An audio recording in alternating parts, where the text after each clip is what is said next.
C'est à l'abri du siège ultra sécurisé de son parti que Fatma Kurtulan nous a donné rendez-vous.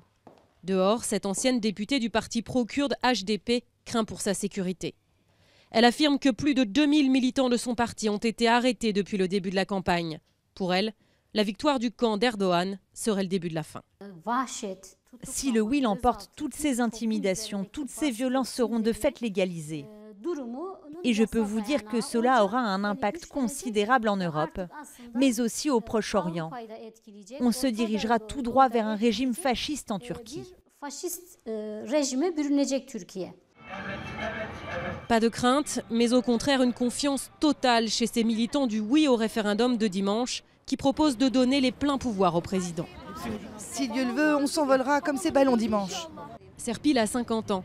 Elle est enseignante, laïque, et les discours d'Erdogan sécuritaires, anti-Europe et multidiffusés dans les médias l'ont convaincue. Nous allons enfin avoir une république turque qui choisit son propre président et qui se tient droite. Ce qui importe, c'est que nous puissions vivre en pleine sécurité dans notre pays. Et surtout, ce n'est pas à nous de suivre l'Europe, c'est à l'Europe de nous suivre.